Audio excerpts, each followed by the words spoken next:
시청자 여러분, 안녕하세요.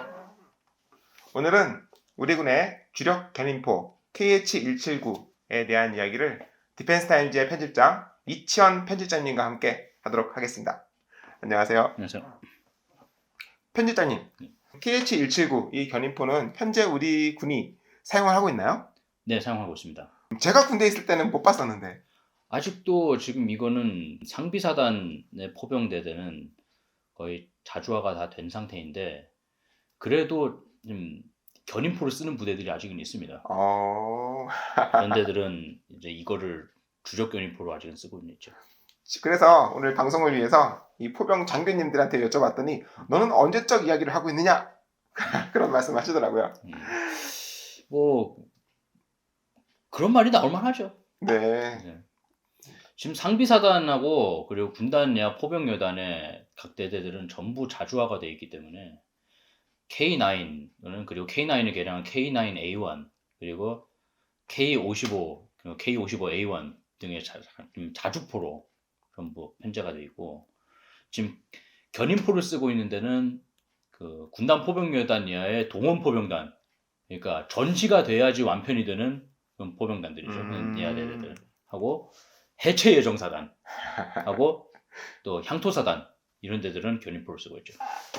자, 그런 배치 현황을 약간 이야기를 뒤로 하고 우선 이 KH-179에 대한 명칭과 개발 배경에 대해서 듣고 싶습니다. 자, KH-179 Korean Howitzer 179. 네. Korean Howitzer 그러니까 한국형 곡사포입니다. 1은 그러니까 1은 최초, 최초라는 뜻의 1.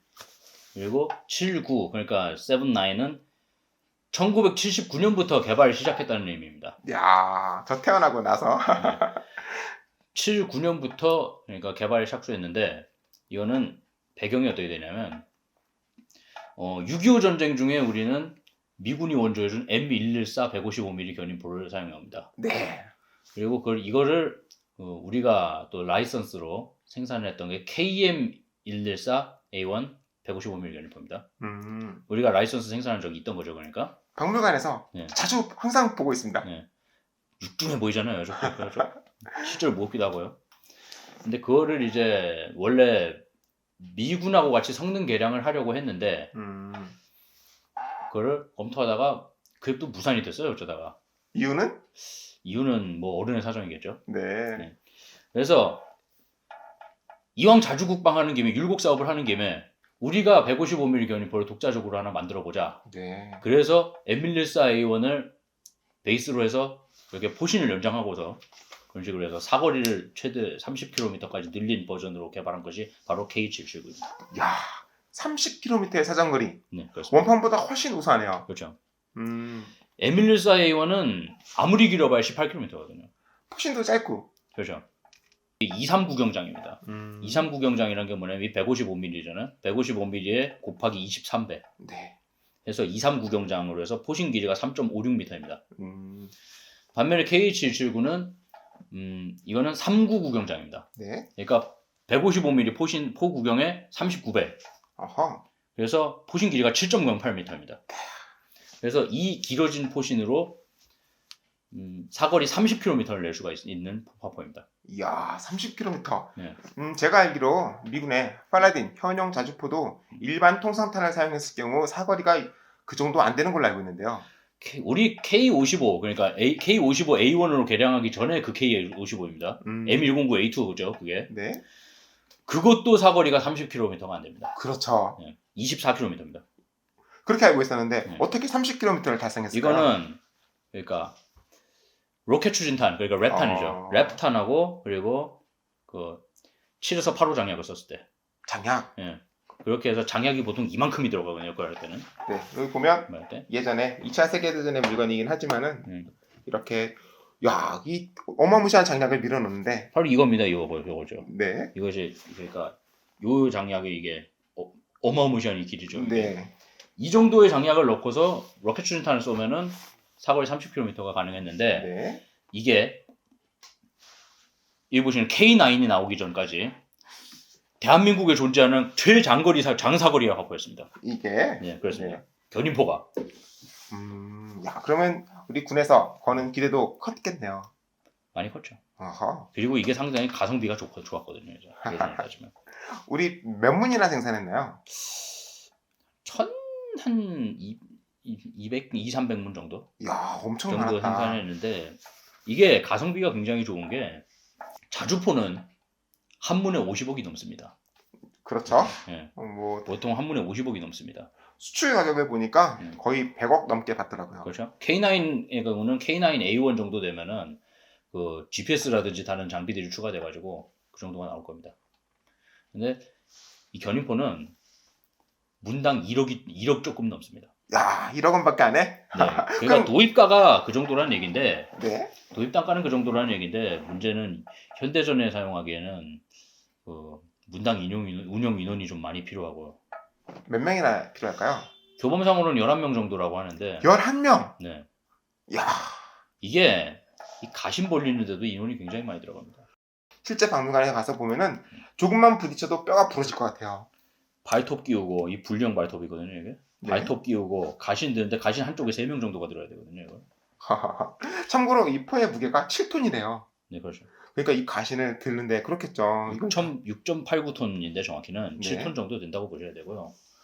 이거를 그래서 2돈 반 K511 계열 트럭으로 견인을 못 합니다. 이거. 우리 흔하게 보는 K511 그러면 무엇으로 견인할까요? 5톤 표준차로 견인합니다. K711. 물론 이걸 또 견인하려면은 그 운전병도 대형 차량 면허가 아니라 견인 차량 면허가 있어야 합니다. 오, 몰랐어요. 대형만 있으면 되는 게 아니구나. 하긴 일반 도로를 나가야 되니까. 그렇죠. 그리고 피견인 차를 끌어야 되기 때문에. 실제로 이게 7톤 무게가 이게 7톤이나 되다 보니까 그 이 포륜이죠. 포륜 바퀴에 네. 여기에 그러니까 포차에 브레이크 에어를 쓸 수가 있습니다. 네. 그 연결하는 관이거든요. 이쪽. 여기 있습니다. 네, 이쪽이죠.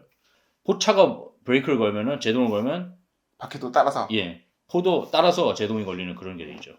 브레이크를 밟았는데 얘가 브레이크가 안 걸리면 밀립니다. 차를 들이받겠죠. 7톤 중량으로 바로 밀려가지고 앞으로 그냥 큰 사고 납니다. 그렇게 7톤의 무게를 자랑하고요. 네. 보시면은 에밀리사를 기반으로 만든 거긴 한데 에밀리사에 비해서 많은 게 바뀌었습니다. 네. 좌우가 방위각 또는 편각이라고 하죠. 네. 그리고 상하는 사각 또는 고각이라고 합니다. 호호호. 이게 고각이죠, 이런 게. 근데 원래 에밀리사는 편각이랑 고각을 전부 사수가 조정했습니다. 전륜기가 한쪽에 2개가 있었던 거죠. 이 전륜기 돌리는 걸 전륜기라고 하는데. 하지만 KH-179에서는 사수 쪽에는 편각 전륜기만 있고 고각 전륜기를 부사수 쪽에 위치시켰습니다. 편각은 사수가 맞고 고각은 부사수가 맞습니다. 네. 포경도 마찬가지인데 이 방향 포경이라고 하는데 이거는 사수가 맞는 거고 이거는 방향 겨냥트라고 눈금을 일치시켜 가지고 맞추는 거고 부사수가 맞는 쪽의 포경은 팔꿈치 포경이라고 합니다. 팔꿈치 포경은 이건 직사사격 때 쓰는 거기 때문에 잘 쓰진 않습니다. 그리고 또 중요한 건 이 포구 재택이라고 합니다. 네. 이게 에밀리사에는 없습니다. 그렇죠. 네, 없는데 이게 포구 화염을 좀 분산시켜주는 이런 역할을 하기 때문에 포신이 밀릴 때 굉장히 강한 힘이 발생하는데 그걸 줄여주는 역할을 합니다. 아, 그럼 더욱 강력한 장약을 쓸 수 있겠네요. 네, 그거는 이제 포신 길이하고도 관련이 있고 어허. 또 재퇴기를 달아가지고 좀 그러니까 후퇴 압력을 좀 약간 감소시켰기 때문에 네. 그런 것도 있을 거고요. 대신에 그리고 원래 에밀리사에는 이 앞에 사수보호용 방탄판이 있었는데 네, 있습니다. 네, 이거는 항공 수송을 용이하기 위해서 제거했습니다. 7톤을 수송할 수 있는 항공기라 하면은 치누크? 그렇죠, 신고. CH-47로 이거는 그러니까 공중 수송을 실제로 할 수 있고요. 네. 그 산악 지형 같은데 올릴 때는 실제로 그렇게 운용을 하기도 합니다. 네. 저기 생각지도 못하는데 포를 위치시켜서 그게 자주포는 운용하기 제한되는 거죠. 그렇게. 얘는 산을 올라갈 수는 없겠죠. 산 위나 중턱 정도에 올려서 그러니까 방어 진지를 구축을 하려면은 47로 이걸 들어가지고 올리는 경우가 있었죠. 네. 포미 특히 봐야 되는데 네. 이거 포미를 보면은 폐쇄기가 있죠, 이게. 네. 에밀리스하고 이 포하고 공통되는 건데 이 폐쇄기가 압력이 굉장히 셉니다. 그렇겠죠? 굉장히 무겁고요. 그리고 그 포병 나오신 분들은 아실 것 같은데 폐쇄기 닫을 때 굉장히 주의해야 됩니다. 이게 열고 닫을 때. 옆에 폐쇄기 옆에 폐쇄 레버가 있는데 그거를 그 일선 부대에서는 반드시 두 손으로 조작하도록 교육을 합니다. 실제로 만져보니까 한 손으로 하기 편할 것 같은데 원래 한 손으로 하도록 되어 있는데 그걸 두 손으로 해야 되는 이유는 닫을 때는 폐쇄기 끝하고 그러니까 포미 사이에 왼손이 들어가 있게 됩니다. 근데 만약에 그 왼손이 들어가 있는 상태에서 폐쇄 레버를 그냥 닫아봐요. 어떻게 될까요? 손목이 없어지겠지. 바로 절단입니다. 네. 그렇기 때문에 폐쇄기 레버는 반드시 두 손으로 조작하도록 교육합니다.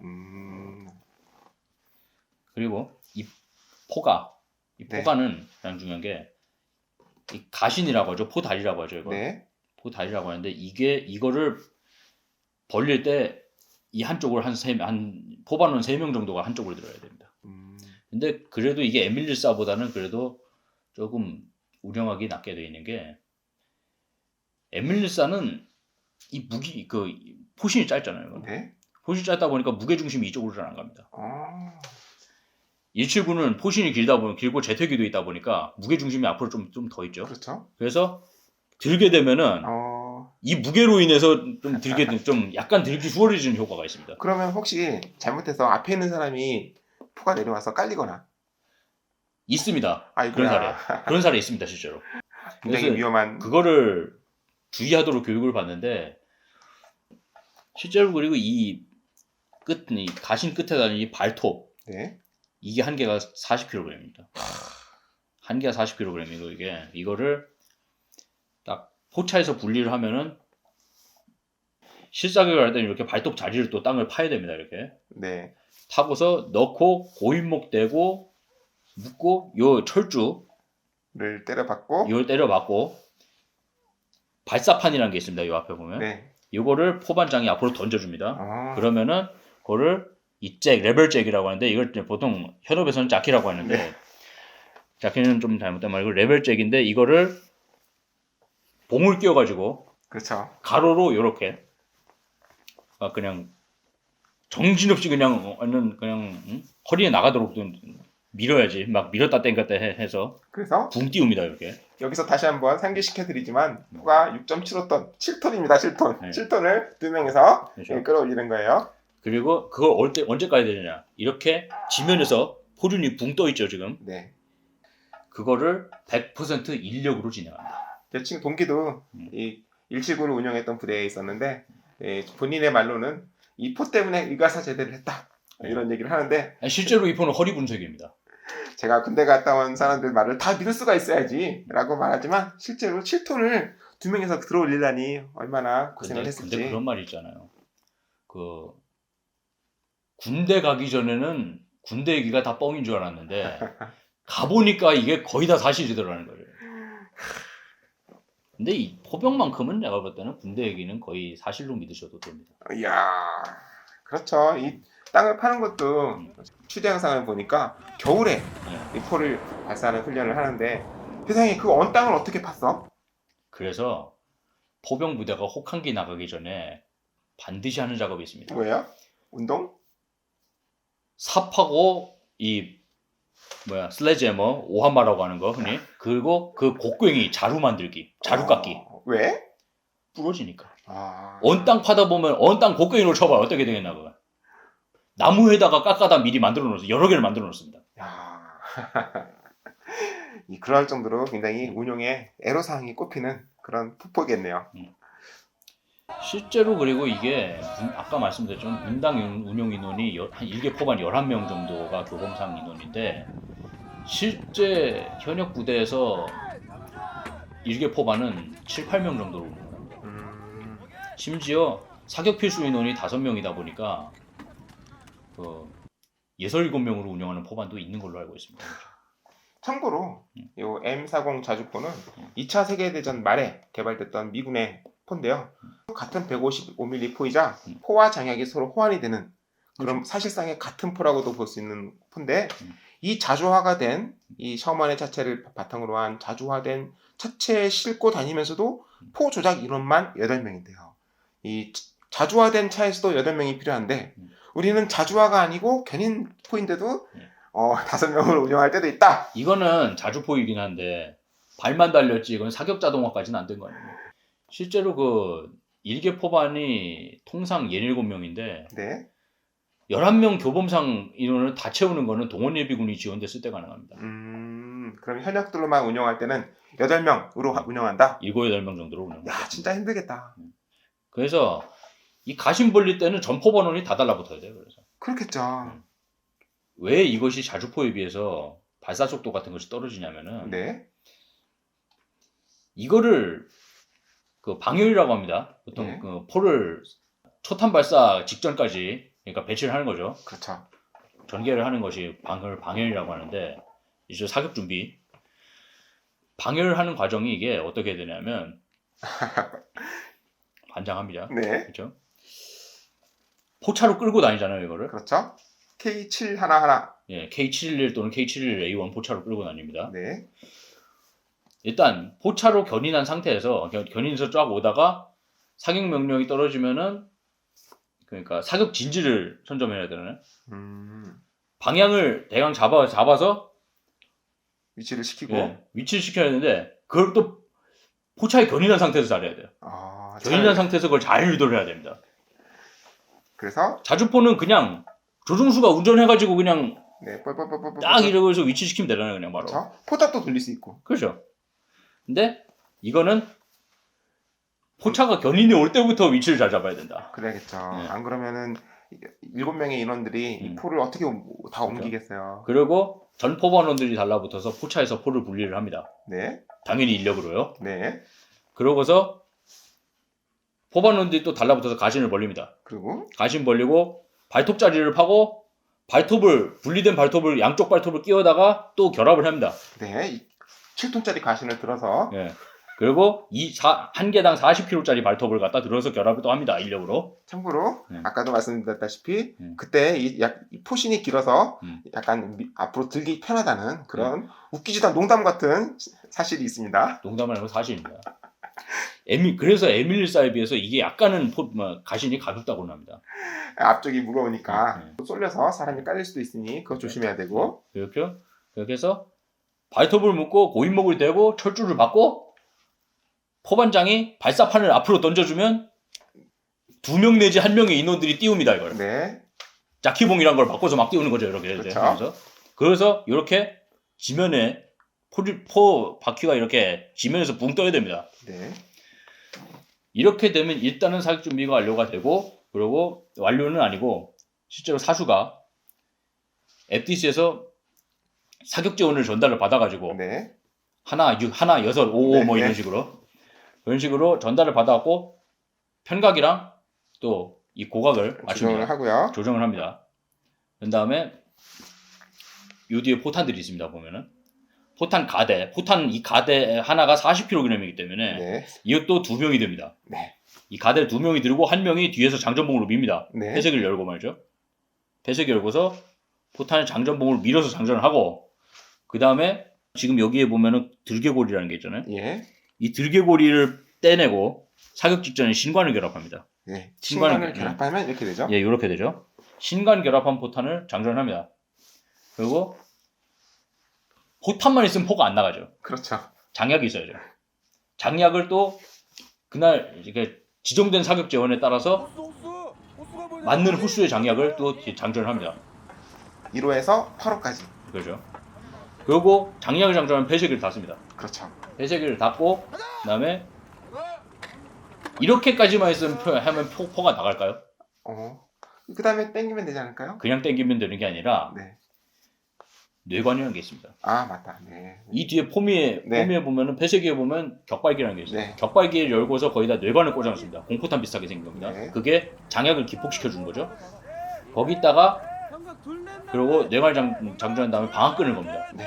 그래서 모든 포반원들이 뒤로 대피를 하고 부사수가 사격 쏴 하면은 방앗끈을 부사수가 당깁니다. 그러면은 포가 나갑니다. 자, 이렇게까지 초탄을 발사하는 데까지 걸리는 시간이 얼마나 될까요? 이게 보통 정밀 방열을 하면 15에서 20분. 20분. 인데 일선 포대에서 가장 중요시 여기는 건 긴급 방열입니다. 그렇겠죠? 긴급 방열은 3, 4분이에요. 3, 4분 이내로 사격 준비 완료해요. 와, 8명이서? 그렇죠. 이야, 평소에 운동을 많이 해야 되겠네. 심지어 아마 제가 알기로는 사격 필수 요원 5명이서 그 3, 4분 이내에 완료해야 되는 걸로 알고 있습니다. 이야, 참 우리 장병들이 저는 안 해봤지만은 굉장히 고생했을 것 같아요. 이 견인포가 괜히 허리 분쇄기라고 하는 게 아니거든요. 으아, 이거 하다 보면 허리 나갑니다. 야, 이게 7톤짜리를 자 들어서 이 고임표를 끼우고 생각을 해보세요. 그렇죠? 야, 이걸 다 인력으로 한다니 어디 뭐 그리고 하나 더 있는데 정밀방열 15분, 20분 안에 정밀방열 할 때는 위장망 치는 절차도 있습니다. 맞아, 이 위에 이렇게 씌우죠. 왜냐면 견인포는 진지 변환이 쉽지 않기 때문에 위장망을 웬만하면 씌웁니다. 그런데 제가 알기로 요즘에 그 대포병 레이더에 네. 따라서 적이 발사한 이 진지를 원점을 금방 파악할 수 있다고 하는데 이렇게 뭐 위장막을 했다 한들 눈으로 하는 것도 아니고 레이더로 하는 요즘 세상에는 빨리 한 발 쏘고 진지를 이동해야 되지 않을까요? 그래서 견인포가 요즘에는 그 차탄을 발사하는 게 아니라 한 발 쏘고 그냥 아예 튀어버리는 저 심지어 급할 때는 한 발 쏘고 포를 버리고 튀는 그런 용도로도 좀 쓰인다는 얘기가 있습니다. 현대전에서 이게 최대 사거리가 30km인데 뭐 그렇게까지 쓸 일은 잘 모르겠지만 보통 최전방에는 교전거리가 뭐 5km 내외일 거 아니겠어요? 그런 데서는 정말 그 다음 포가 금방 날아올 거 아니야. 그렇죠. 그럴 때는 잽싸게 튀어야 된다. 그렇죠. 이야. 뭐. 그리고 실제로 다시 포 해체해가지고 다시 견인할 새도 없이 포 버리고 튀어야 될 수도 있습니다. 그렇죠. 그래서 점점 포를 자주화하고 있다. 그렇죠. 네. 전방 상비 사단들은 그래서 전부 K9 계열이나 K55 계열의 자주포로 전부 자주화가 되어 있습니다.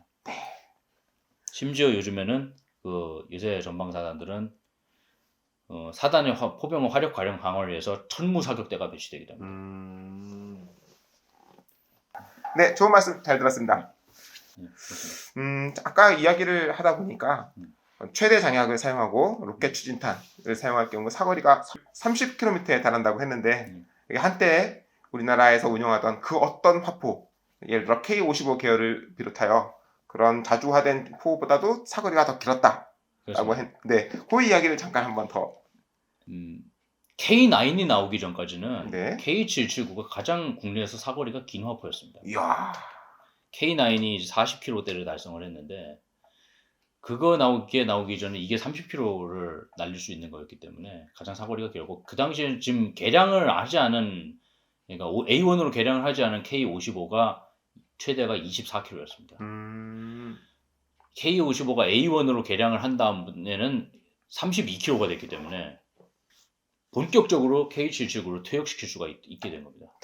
그러면 K55A1이 대량으로 배치되기 전까지는 우리 군에서 가장 긴 사정거리를 자랑하는 화포였다. 그렇습니다. 이야. 그래서 군단 포병여단에서도 그애는 사단보다도 훨씬 화력이 세야 되잖아요. 그렇죠. 군단급 포병여단에서도 어쩔 수 없이 이 포를 운영을 했었어요. 우와. 지금은 전부 동원 포병단으로 내려보내고 있습니다. 야, 그런 이야기도 처음 알았습니다. 야, 이게 한때는 우리 군에서 제일 좋은 거였구만. 이걸 괜히 썼던 게 아니거든요. 그렇죠. 괜히 1200여 문이나 생산하고 운영했던 것이 아니었다. 이렇게 훌륭한 디테일을 3D 프린터로 재현한 키트가 나왔습니다. 보니까 굉장히 정밀하게 잘 재현이 됐습니다. 이야, 정말.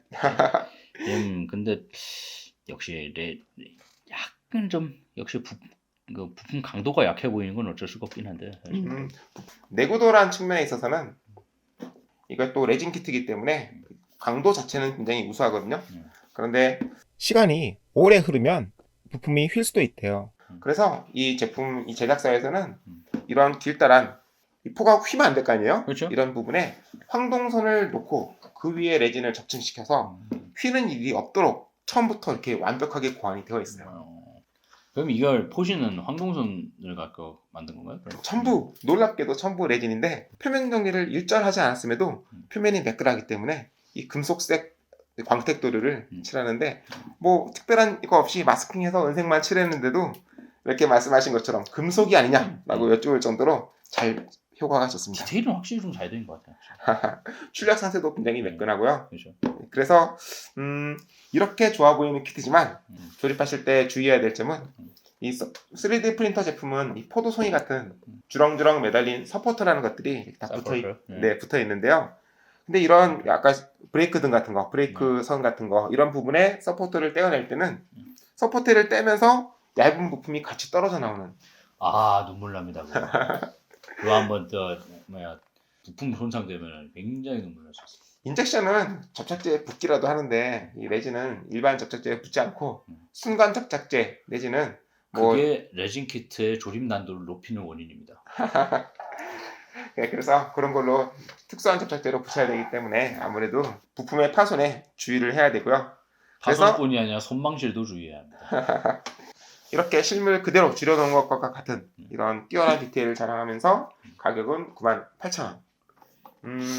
얼핏 보면 비싸다고 볼 수도 있겠는데 인젝션 키트보다 확실히 비싸죠. 그렇죠? 그런데 제작 단가가 있어갖고 아마 그런 게 아닐까 싶은데 제가 볼 때는. 이 프린터를 하는데 이 약 한 200여 개 정도 부품을 뽑아내는데 꼬박 하루 반이 걸린다 하더라고요. 하루 반에 키트 하나 생산하는 거예요. 간의 수공업이네. 뭐 그래서 예전부터 계란찜 키트라고 하죠. 그래서 게러지 키트라고 예전에 많이 했었죠. 그때는 이제 실리콘 그 형태를 만들어갖고 그걸 레진을 만들었어요. 그쵸. 레진을 이제 부어서 통틀어서 떼어내는. 그래서 가격도 10만 원 정도 하지만은 이 부품에 드는 이런 생산에 드는 품을 생각해 보면은 납득이 갈만한 그런 가격이고 후속작으로 K711 5톤 캐는 차량도 발매를 할 예정이라고 합니다. 그거는 20만 원이라고 해요.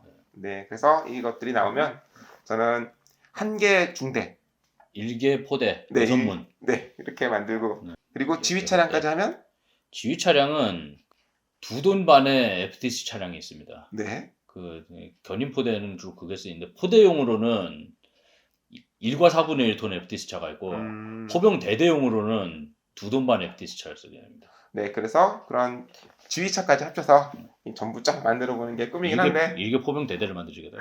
근데 18문 있어야 되는데 그러려면은 차까지 해서 비용이 한 300만 원 정도 들기 때문에 저는 이거를 혼자 만드는 게 아니라 동호회 분들과 함께 만들어서 포병 대대를 하려면은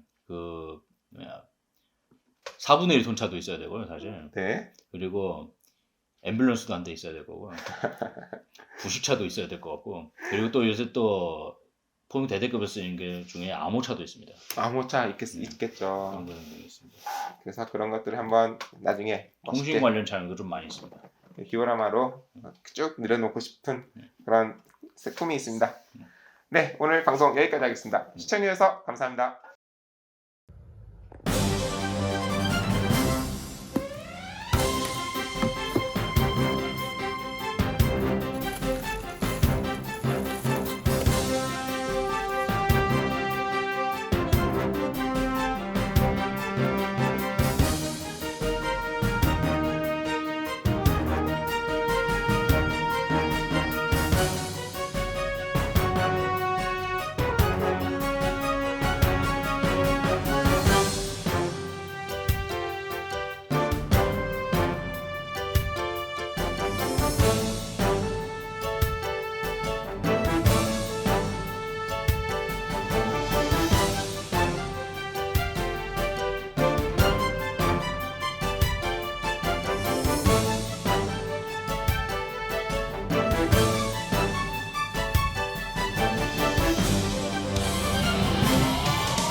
감사합니다. 네. 부지런서